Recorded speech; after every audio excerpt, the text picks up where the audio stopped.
Aujourd'hui, troisième jour de battage. Donc ce matin on a rempli les remorques pour faire du grain humide. Donc on a mis la petite boulineuse derrière le 6130M. Je vais vous faire voir tout de suite comment ça marche.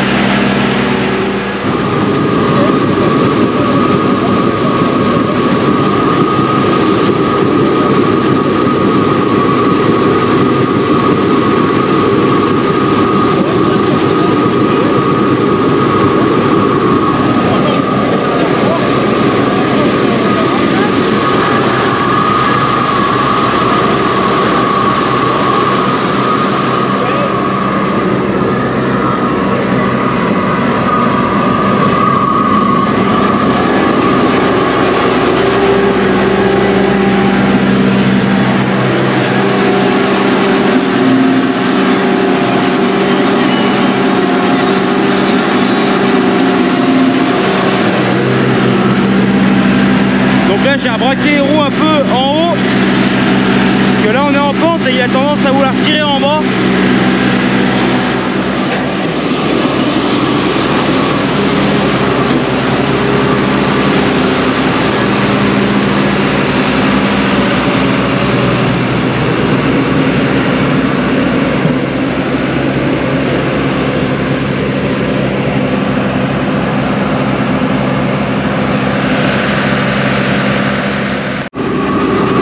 Donc la machine est constituée d'une vis qui va venir emmener le grain dans la trémie. Il y a 3 rouleaux qui vont venir broyer le grain.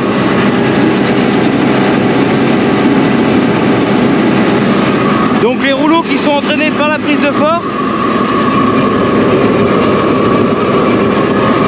La vis est entraînée par le distributeur hydraulique.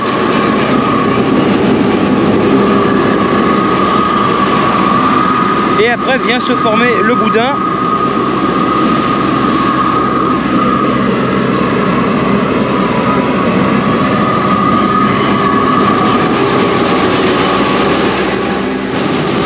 Donc ici on contrôle le réglage du rouleau, donc pour le plus le serrer ou le desserrer selon la quantité de marchandises qui passe dans la machine. Et ici il y a une trappe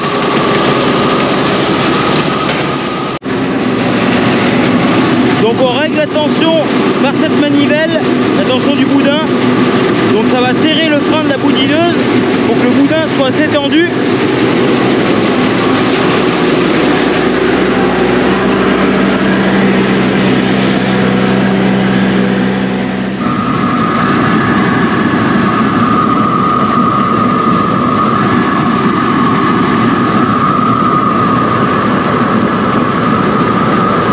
Donc ici on est pile poil bon, il faut pas plus. Et à l'arrivée on arrive à avoir un résultat comme ceci. Donc le grain est vraiment réduit en farine. Donc ça va être donné aux vaches cet hiver. Et ça il va falloir à peu près 3 semaines de fermentation pour bien que ça se conserve et bien que ça fermente. Là, la première remorque est vide.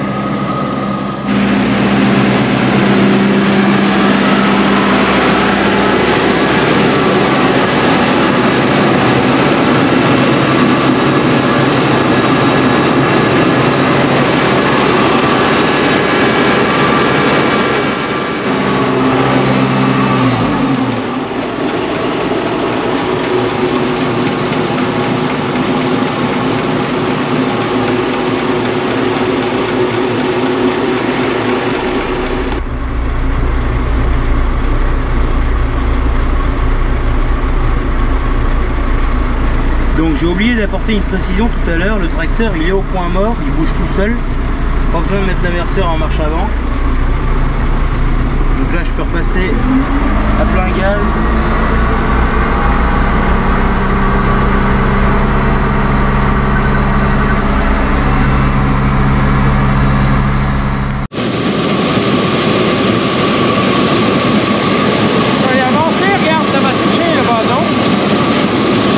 Un petit peu. Hop.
Aujourd'hui on est au 4e jour de battage et ici j'ai changé de boutique.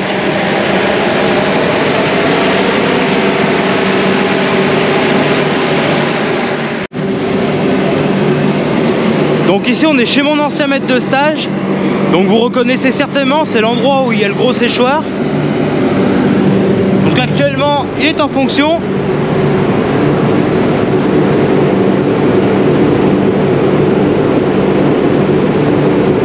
Donc ici en température d'air chaud on est à 130 degrés.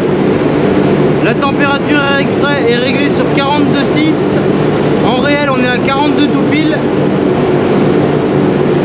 La température d'air recyclé est réglée sur 65 degrés. Donc pour que le maïs soit sec il faut être à 55 degrés à peu près. En consigne d'extraction on est à 210 secondes. Temps réel 215 secondes. Et l'automate lui il a mis 220 secondes. Donc ici une extraction.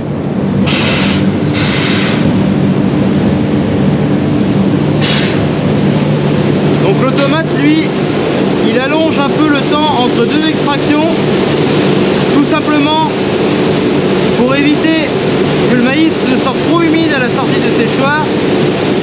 Donc l'automate lui il allonge le temps entre deux extractions, tout simplement parce que la température air extrait, donc en haut à droite, mais pas tout à fait comme il faut. Donc le grain sort un peu humide. Donc l'automate il ajuste en conséquence comme toujours.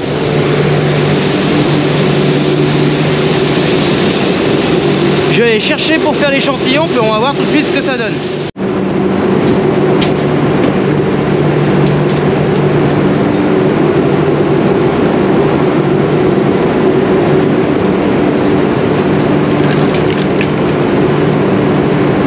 Donc là il faut que j'attende qu'une extraction se produise. Parce que le circuit de grain sec est vide, vu que la trémie est vide en dessous.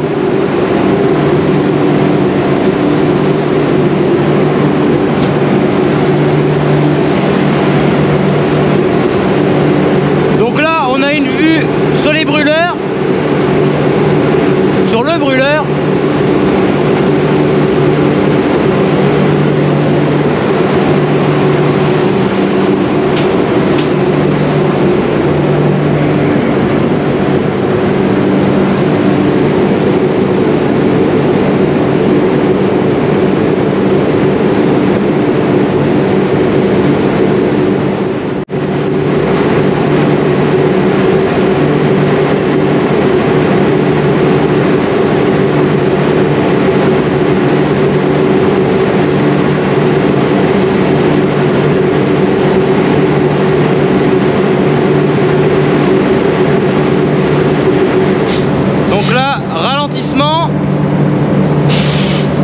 Extraction. La vis ici s'est remis en route pour alimenter le séchoir. Le brûleur est repassé à haute intensité. Et maintenant je vais pouvoir avoir mon échantillon de sec.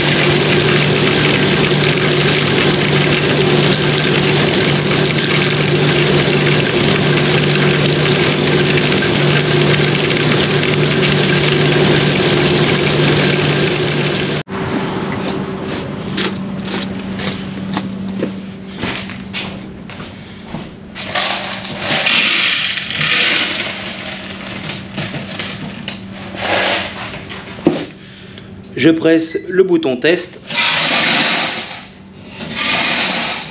et on va attendre le verdict.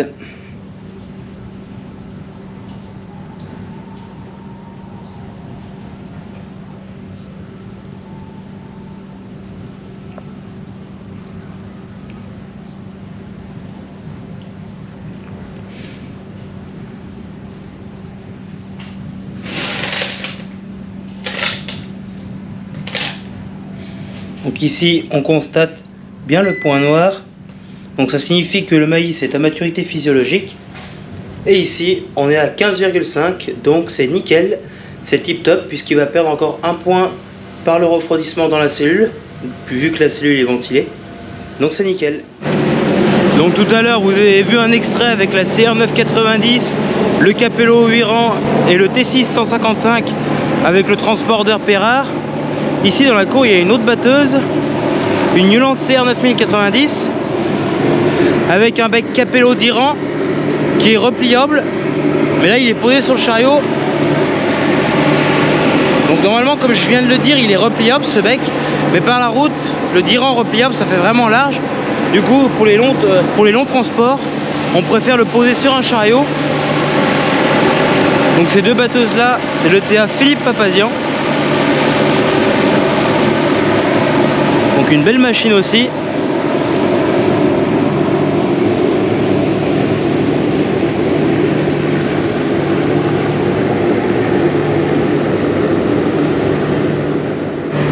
Donc sur celui-là par exemple de bec, on peut remarquer un détail par rapport au Dominoni. C'est que le Dominoni lui, c'est une prise de force avec un crabot qui vient jusqu'au bout du bec, jusqu'à dans le boîtier là-bas au fond. Et ici on peut remarquer qu'il y a une cardan, un renvoi d'angle et un deuxième renvoi d'angle. Donc ça, l'entraînement n'est pas fait pareil. Donc ça dépend de la marque des becs. Donc par exemple celui-là c'est un Capello diamant. Et ici là-dedans il y a encore une chaîne qui vient entraîner tout le cueilleur.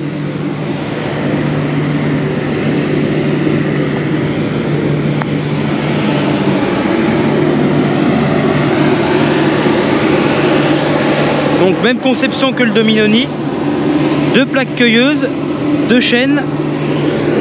À la base de chaque rang, il y a 2 rouleaux qui vont tirer la tige.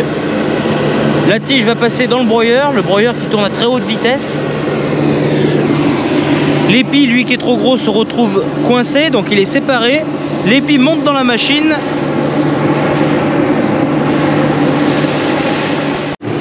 Donc celle-ci à l'avant, elle n'est pas montée sur chenille, elle est montée en 960 R38.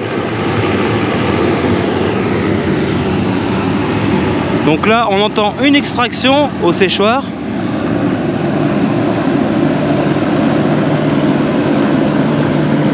Et je sais pas si ça se remarque, donc ça se remarque bien quand même. Il y a beaucoup de buée qui sort du séchoir. Donc ça, c'est très bon signe. Ça signifie que le grain est bien en train de sécher à l'intérieur. Et vous le sentez pas, mais moi je le sens bien. Il y a l'odeur caractéristique de popcorn.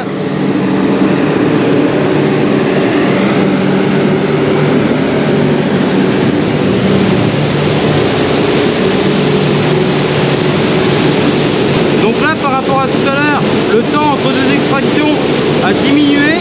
Donc on est passé de 220 secondes à 216 secondes. Donc l'automate il ajuste en conséquence.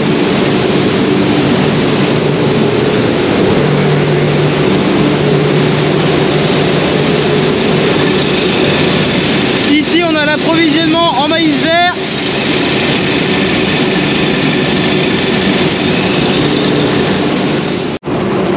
Donc je vais vous réexpliquer le fonctionnement du séchoir, mais pas dans les détails. Si vous voulez en savoir plus, je vous invite à regarder la vidéo que j'ai fait en 2022 où je vous décris tout le fonctionnement de cette installation. Donc je vais vous réexpliquer les composants principaux du séchoir, comment ça marche, pour pas que la vidéo soit trop longue non plus.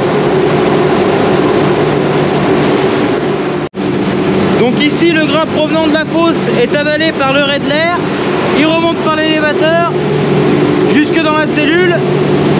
Après, selon le capteur qui est tout en haut de la colonne sécheuse, qui va détecter le niveau du grain, donc s'il faut en remettre ou s'il ne faut pas en mettre. Donc ça va commander cette vis là, ainsi que l'élévateur qui vont approvisionner automatiquement le séchoir. Donc là c'est à l'arrêt, c'est signe que l'approvisionnement est fait. Après de ce côté, l'air rentre de ce côté, est chauffé par les brûleurs à 130 degrés. L'air passe dans le caisson d'air chaud, la réserve d'air chaud. Ça traverse les cases pour sécher le grain. Ici on est au niveau de la platine pneumatique, donc tout ce qui commande le séchoir. Donc les volets anti-poussière air extrait et les volets anti-poussière air recyclé, ainsi que le tiroir extracteur. Ici on a le caisson des buées, donc ici extraction.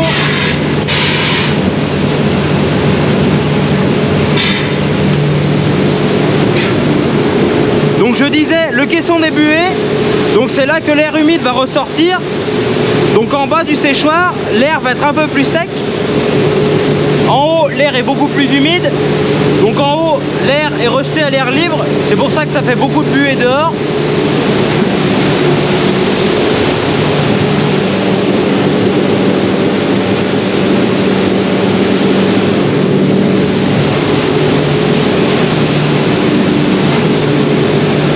Ici, il y a toute une sorte de tringlerie qui vient manipuler les volets anti-poussière. Donc les volets anti-poussière se ferment à chaque extraction pour éviter les envols de poussière. Donc là ils sont en position ouverte, le capteur est allumé. Et ce couloir qui est en dessous, il va ramener l'air extrait dans ce que l'on appelle le caisson d'air recyclé. Donc ça va reprendre une partie de l'air chaud pour économiser du gaz. Donc il y a 2 ventilateurs là-dedans qui vont venir ramener l'air jusque dans le caisson d'air chaud ici.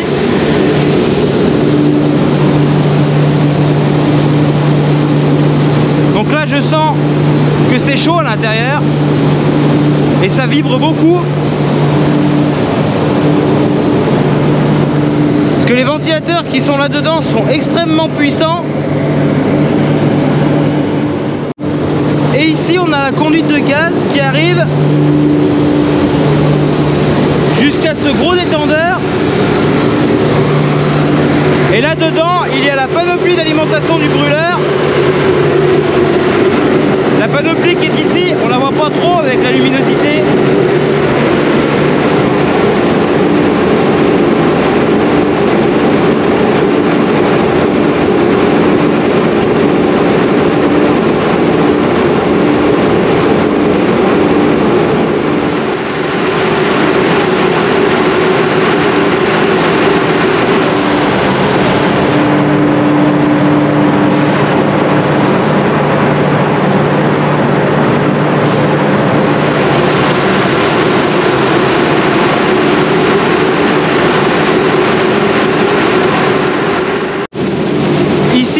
Il y a le tiroir extracteur.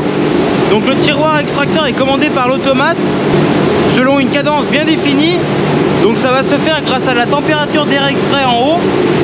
Il y a une sonde qui va détecter la température qu'il fait et ça va ajuster automatiquement l'ouverture du tiroir extracteur. Donc il va y avoir un temps bien défini entre deux extractions. Et une fois que le tiroir s'ouvre, donc ça va être de l'ordre d'une seconde à peu près, ça se joue très vite, le grain va descendre dans la fosse en dessous et il va remonter par l'élévateur. Et en haut de cet élévateur, il y a ce que l'on appelle un épurateur. L'épurateur qui est juste ici sous mon doigt là. Les déchets vont tomber dans la remorque. Et après, le grain il reprend un autre trait de l'air et il va dans la cellule qui est tout derrière, la cellule de 1700 tonnes. Donc là par exemple, il vient d'y avoir une extraction. L'automate, il a réagi, il a mis 2 secondes de plus que ce qu'il avait mis déjà tout à l'heure. On était à 216 secondes, on est repassé à 218 secondes. En consigne d'extraction, on est à 210 secondes. Donc l'automate, lui, va faire en sorte de jamais dépasser la consigne de l'ordre de 80 secondes à peu près. Il me semble que c'est ça. Donc là vous le voyez peut-être pas trop à la caméra, mais moi je vois que ça fume. Donc les déchets tombent dans la remorque.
Là on est le soir.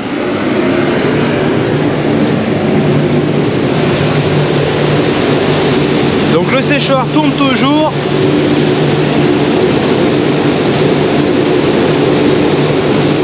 Donc là on a modifié la consigne entre deux extractions. Donc on l'a basculé de 210 secondes à 225 secondes. Parce que le maïs sortait un peu trop humide. Du coup on a allongé le temps entre deux extractions et là on a trouvé le bon réglage pour l'instant.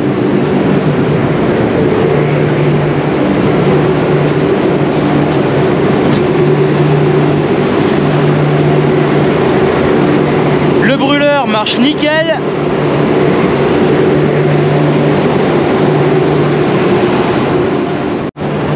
Donc le maïs a plusieurs utilisations différentes.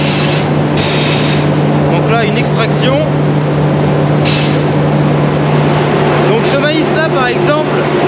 sécher pour être stocké et conservé dans de bonnes conditions au fil du temps. Il va partir en Italie celui-là pour être transformé en bioplastique. En Italie, il y a beaucoup d'usines qui font ça. Mais il y a aussi d'autres utilisations bien sûr. Donc on peut en faire du grain humide comme je vous ai fait voir l'autre jour en boudin. On peut en faire de l'ensilage d'épis aussi comme je vous ai déjà montré sur ma chaîne. Ou de l'ensilage en plante entière pour donner aux vaches.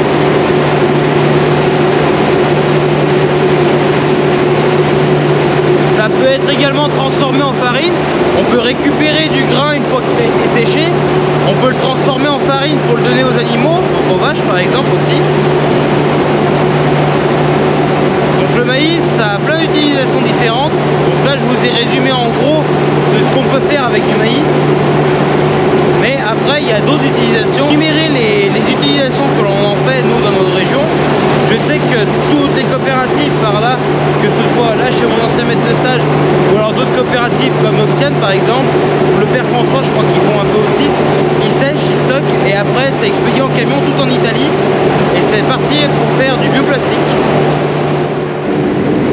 Donc ici l'automate il a choisi un temps de 231 secondes, tout simplement parce que la température air extrait n'est pas tout à fait à la consigne que l'on lui a donnée. Donc en réel on est à 42,2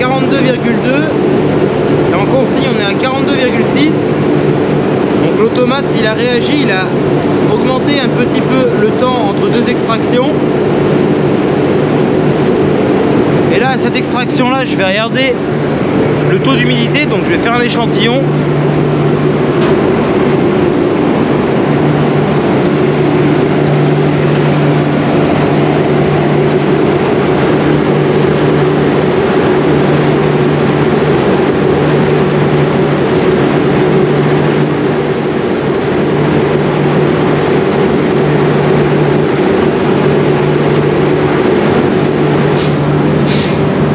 Donc là, extraction, le brûleur se met au ralenti,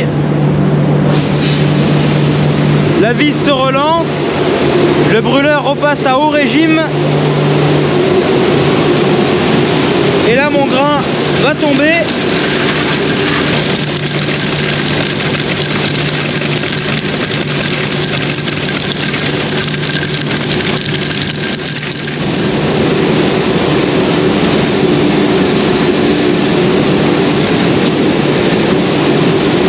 Donc là je viens de refermer la prise d'échantillon.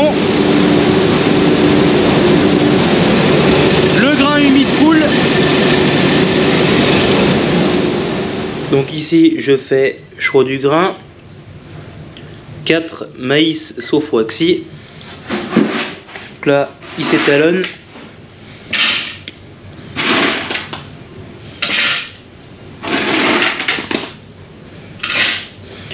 Donc là, vu que le maïs a été refroidi au préalable par le séchoir, ce que je vous avais expliqué aussi dans une vidéo où j'ai expliqué le fonctionnement du séchoir, le séchoir il est muni d'un plancher qui permet de refroidir le grain.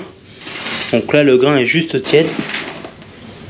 C'est pas comme à la sortie du petit séchoir où que le grain est vraiment chaud, parfois brûlant. Je presse sur le bouton test. Et il va faire son échantillon tout seul.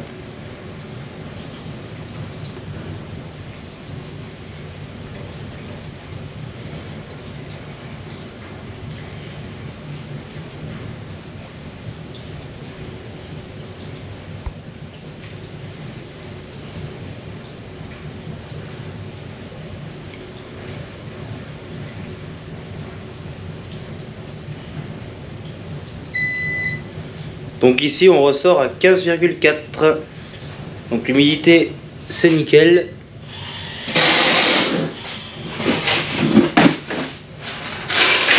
Donc le réglage est nickel. On va laisser comme ça.